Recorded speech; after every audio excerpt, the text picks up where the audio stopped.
ते कळलंच नाही. इकडं टाक तिकडं. रुक्मिणी माताने हाक मारलं, आई रकुमाई तुम्हा ये उद्या दया शेजे हलवून जागे करा देवारे. का तर वाळवंटापासून महाद्वारापर्यंत सरोवरांची मांदी उभे जोडून हात द्या. सरोवर आले, सगळे मुनिजन आले आणि ते आता तुझ्या भेटीला येतील. अरे देव आहेच कुठं? रुक्मिणी माता रुखवाले पण देव आहे कुठं? पण आवाज मात्र देवाने ऐकला आणि ऐकल्याच्या नंतर मात्र देवाने तो हात जनाबाईच्या गळ्यातच ठेवला. देव त्याच अवस्थेमध्ये येऊन पुन्हा विठ्ठल बोल राहिला. पुजारी पूजा करायला गेले. पूजा करायला गेल्याच्या नंतर त्या ठिकाणी काय झालं? पुजारीने पाहिलं देवाच्या घरामध्ये हार नाही. करायचं काय? देवाचा हार चोरीला गेला. देवाचा हार चोरी गेला. पूर्ण पंढरपुरामध्ये ती बातमी पसरली, हार चोरीला गेला. हार कोणाकडे आहे? सगळ्यांचा तपास सुरू झाला. आता जनाबाईने काय केलं? आपल्या गळ्यामध्ये हार होता ना, तो खुंटीला लावून ठेवला. तेव्हा माहिती संध्याकाळी परत देव येईल तेव्हा तो त्याचा हार घेऊन जाईल. तिच्या मनामध्ये काही ते नव्हतं. त्याने चुकून विसरून गेलाय ना, त्यावर मग संध्याकाळी येईल घेऊन जाईल. परिणाम त्या ठिकाणी हाराचा तपास चालू झाला. जनाबाईचा हार घरामध्ये तो हार सापडला आणि त्या बर्वाने काय केलं? जनाबाईला पकडून नेण्याचा प्रयत्न केला.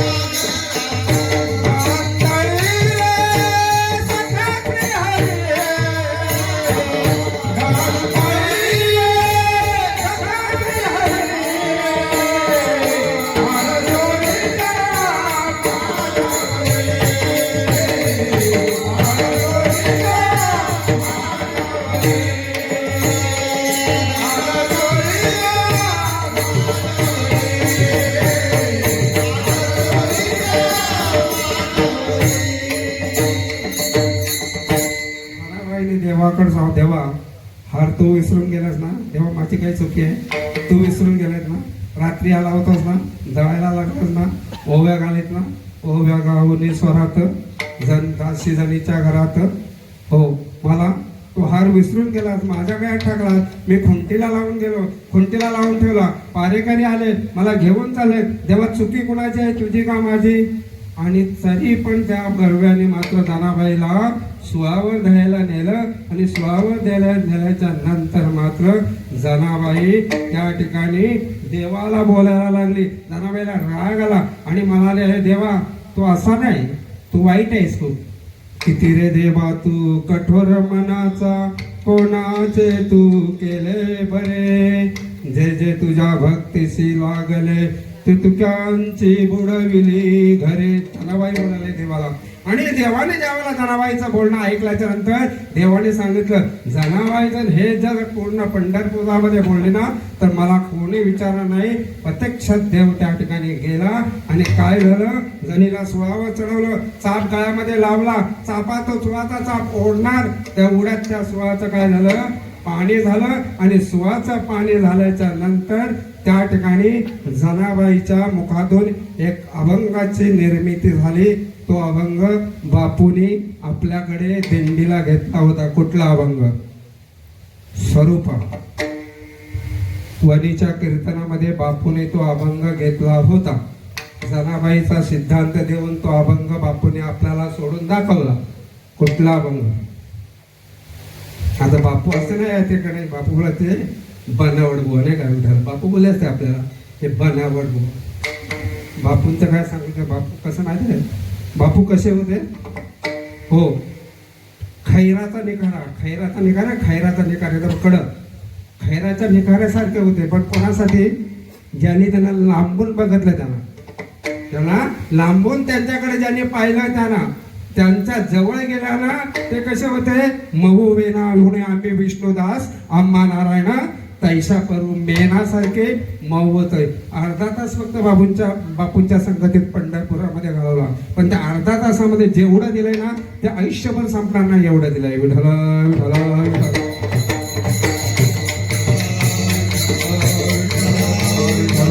हो, कुठला अभंग बोला यशवंत महाराज? विठू माझा लय कुरवा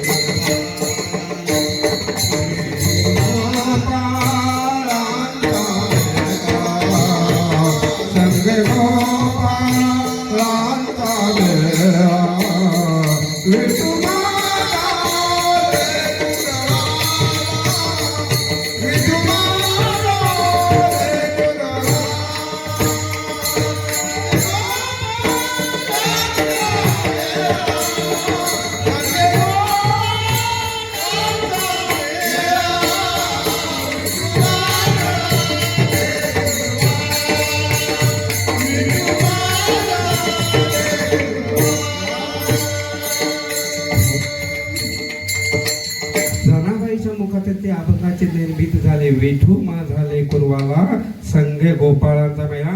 आपण सगळे त्याचीच लेकर आहोत, त्याच्यामुळे तो कोणाचा कधीही वाईट करणार नाही. जनाबाईला त्या भगवंताची प्राप्ती झाली. कोणाची संगत केली? नामदेव महाराजांची संगत केली. नामदेव महाराजांच्या संगतीने भगवंताची प्राप्ती झाली. मग ते नामदेव महाराजांचे उपकाराची परतफेड करण्याकरता जनाबाईने जीव जरी ठेवला ना तरी मात्र त्याच्या उपकाराची परतफेड करता येणार नाही. म्हणून काय द्यावे त्यांशी व्हावे उतराई ठेविता हा पायी जीव थोडा. आणि असे संत त्या साधकाला शिकवण्याचा प्रयत्न करतात, पण त्यांना खूप त्रास होतो. अभंगाचं तिसरं चरण.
उपदेश करोनी सायास शिकविती. आपण संप्रदायाच्या नियमाप्रमाणे थोडा वेळ भजन करूया. विठोबा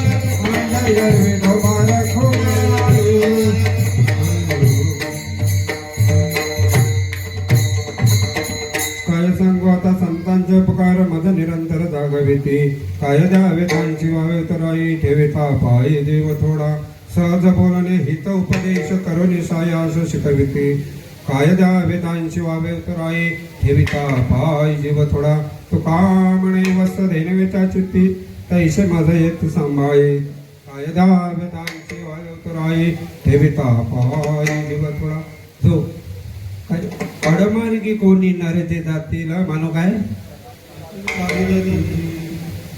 मानू तुला विचारला झोपतेस काय अडमार्गी कोणी नरते जातील त्यातून काढील तोच ज्ञानी ज्या अडमार्गाला जातात ना त्यांना ज्ञानाकडे आणण्याचं काम काय करतात संत करतात पण ते संतांना तो त्यांना ज्ञानाकडे आणण्या मागे सांगितलं नाही का कोऱ्या कागदावर काही लिहिता येतो पण लिहिलेल्या कागदावर काही लिहिता येत नाही म्हणून ते अडमार्गाला गेलेत ना त्यांना आणण्यासाठी संतांना बराचसा प्रयत्न करावा लागतो आणि बराचसा प्रयत्न त्यांना साह्यास करावं लागतात पण संत मात्र प्रयत्न करतात नवे नवे त्यांना कितीही हाल सहन करावे लागले माऊलींनी आपल्याकडे आपल्यासाठी केलं कोणासाठी केलं हो भगवंताला गीता सांगितली भगवंताने अर्जुनाला गीता सांगितली कोणासाठी ज्या अर्जुनाला सांगितली पण त्याचा फायदा कोणाला झालाय आपल्याला झालाय मग ते गीता सांगितली युद्धाच्या प्रसंगी सांगितली चहू बाजून ज्यावेळेला सेना आहे चारी बाजूने युद्धाचा प्रसंग आहे आणि त्या युद्धाच्या प्रसंगामध्ये सुद्धा भगवंताने अर्जुनाला गीता सांगितली याचं कारण त्याचा फायदा कोणाला आहे आपल्याला आहे आणि त्यासाठी त्यांना किती अठ्ठास करावा लागला नाही का संतांना सुद्धा तसाच सर्वसामान्य माणूस ज्या वेळेला अडमार्गाला जातो ना त्याला मात्र अडमार्गातून बाहेर काढण्यासाठी साधू संतांना अट्टास करावा लागतो उदाहरण सांगायचं पटकन एक सांगू जातो तुकाराम महाराजांच्या वेळेला गावबा नावाचा गुराखी होता नाही का बाबू गावबा नावाचा गुराखी होता आणि गावबा नावाचा गुराखी होता तुकाराम महाराजांचं नाव आहे सगळ्या संतांचं विधवाक्य तेच होतं परमार्थामध्ये खंड पडू द्यायचे नाही संसारामध्ये खंड पडली तरी चालेल परमार्थ अखंड करायचा संसारामध्ये खंड पडली तरी चालेल आपण मात्र त्यांच्यापेक्षा वेगळं करतो त्याच्यामध्ये एक नंबर माझा आहे ना काय विठाला विठाला विठाला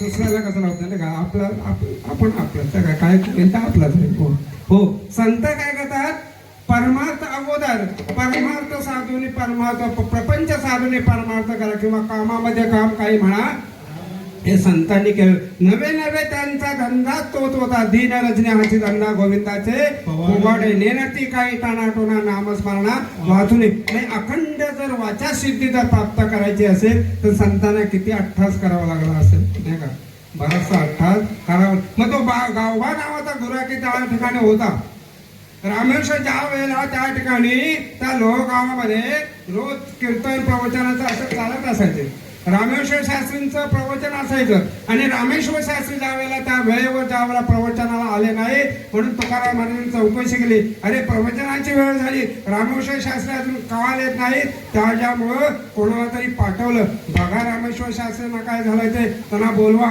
प्रवचनाची वेळ झाली रामेश्वर शास्त्रीने उत्तर दिलं काय की माझी तब्येत बरोबर नाही मी काय येऊ शकत नाही तुकाराम महाराजांनी विचार केला आणि परमार्थामध्ये खंड पडेल हे परमार्थात खंड पडू द्यायचं नाही कारण त्याचं ते ब्रीदवाक्यच होतं परमार्थामध्ये खंड पडू द्यायचं नाही ना मग काय करायचं तुकाराम महाराजांनी त्यावेळेला प्रवचन केलं असं का नसतं केलं असतं पण का केलं नाही रामेश्वर शास्त्रींना झालेला अहंकार कमी करायचा त्यांना जो झालेला अहंकार होता ना त्यांची तब्येत वगैरे चांगली होती पण काहीतरी अडथळा आणायचा म्हणून त्या ठिकाणी आले ते आले नाहीत म्हणून तुकाराम महाराजांनी समोरून जो गुराखी गावबा नावाचा गुराखी आला त्याला सांगितलं अरे गावबा या ठिकाणी रामेश्वर शास्त्रींची तब्येत बरोबर नाही तू या ठिकाणी प्रवचन करशील का त्या गावबा नावाच्या गुराखाने सांगितलं महाराज गावच्या शाळेचा दरवाजा कुठे आहे ते मला अजून माहित नाही मी काय प्रवचन करणार हो तुकाराम महाराज सांगितलं अरे प्रयत्न तर कर प्रयत्न वाळूचे कण्या रगडिता तिळही गळे प्रयत्न तर कर आणि प्रयत्न केल्याच्या गावबाने काय तुकाराम महाराजांचं दर्शन घेतलं तुकाराम महाराजांनी त्या ठिकाणी त्यांचे कृपा केली कृपा कटाक्ष नावले आपल्या पदी बैसवले बाप रखमा देवरू भक्ता दिले वरदान गावबा नावाचा गुराखी वेदांत बोलू लागला. हे वेदांत रामेश्वर शास्त्रीने ऐकलं. अरे माझ्यासारखा वेदांत कोण बोलतोय? रामेश्वर शास्त्री त्या ठिकाणी पाहायला आले. हे काय कुणाचा उपकार आहे? संतांचे. सहज बोलले गावबाला, अरे प्रवचन कर. पण गावबाने मात्र प्रवचन केला. कृपा संत म्हणजे सहज बोलणे हितोपदेश करोनी सायास शिकविती. संत हे आपल्याला शिकवतात, सांभाळतात आणि जाग करतात. आणि हे संत आपल्याचा सांभाळ सुद्धा करतात. अभंगाचं शेवटचं जग.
चित्ती तैसेमध्ये येते सांभाळायचं. संत हे आपलं संरक्षण करतात, आपल्याला आपला सांभाळ करतात. कसं? ज्याप्रमाणे गायी आपल्या वासराचं रक्षण करते ना, रानामध्ये असणारी गाय ज्या वेळेला ती चरायला जाते ना, घरामध्ये हंबरलेल्या वासराचा आवाज तिला रानामध्ये करतो आणि त्याच क्षणाला मात्र ते घराकडे धाव घेतो.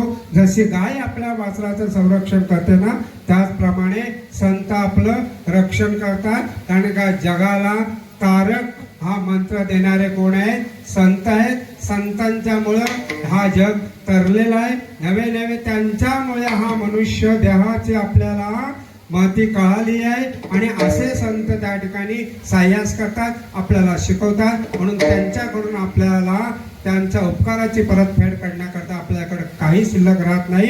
अनमोल असा जीव जरी त्यांना दिला ना, तरी मात्र त्यांच्या उपकाराची परतफेड आपण करू शकत नाही. अशा प्रकारे अभंगाचा धावता भावार्थ माझ्या अल्पमुक्तीप्रमाणे सोडवण्याचा प्रयत्न केलेला आहे.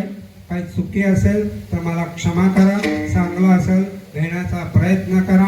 आणि या ठिकाणी जी सेवा केलेली आहे बाबाच्या, या ठिकाणी नथुराम बाबांची कृपा आहे, तुकाराम बाबांची कृपा आहे, मंडलेश्वर बाबांची कृपा आहे, मातृ आईच्या माझ्या पार्वतीबाई तुकाराम यांची कृपा आहे. आणि त्यांच्या कृपाने आज या ठिकाणी ही कीर्तनाची सेवा केलेली आहे. त्याच्यामुळे बापूंचं सुद्धा या ठिकाणी चांगल्या प्रकारची कृपादान केलेली आहे. आणि तुम्ही सर्व संतांनी, सर्व गुरुबंधूंनी जो प्रोत्साहन दिलं त्याच्यामुळे मला करता आला. नोया हा खेळ, नोया हा एकट्याचा खेळ. तुम्ही त्यावेळेला प्रोत्साहन दिलं म्हणून या ठिकाणी बोलण्याचा प्रयत्न केला. म्हणून झालेली कीर्तन रूपी सेवा स्वानंद सुखनिवासी समर्थ सद्गुरू नथुराम महाराज मोंडे, स्वानंद सुखनिवासी समर्थ सद्गुरू तुकाराम महाराज पतारे, पार्वती माता पतारे तसेच समर्थ सगळे विठोबा महाराज मंडलुसकर यांच्या चरणी अर्पण करतो. तुम्हा सर्व संत मायबापांचा अर्पण करतो. आणि उद्याच्या कार्यक्रमाची रूपरेषा अशा प्रकारे आहे. उद्या सकाळी ठीक 9 वाजता सकाळी पहिल्यांदा 3 वाजता काकड्याला सुरुवात होईल. काकडा झाल्याच्या नंतर सकाळी ठीक 9 वाजता हरिभक्त पारायण दिनेश महाराज कडव यांचं कीर्तन होईल. त्यांना आपण भाई बोलतो नाही का, पण त्यांचा भाई नावाचा एकही गुण त्यांच्यामध्ये नाही. भाई आपण बोलतो पण भाई नावाचा गुण त्यांच्यामध्ये, त्यांच्या तोंडात बोट घातल्यानं ते आपल्याला विचार करा कसा जाऊ. त्यांना का भाई बोलतात ते मला माहित नाही, पण आहे भाईंचं कीर्तन उद्या आहे. वेळेने सकाळी 9 वाजता या ठिकाणी हजर राहा आणि त्यांचं अमूल्य असं कीर्तन त्या ठिकाणी ऐकण्याचा प्रयत्न केला. झालेली सेवा पुन्हा एकदा तुम्हाला सर्व स्वतःच्या चरणी अर्पण करतो आणि सेवेला पूर्ण ज्ञानवाराय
Bye.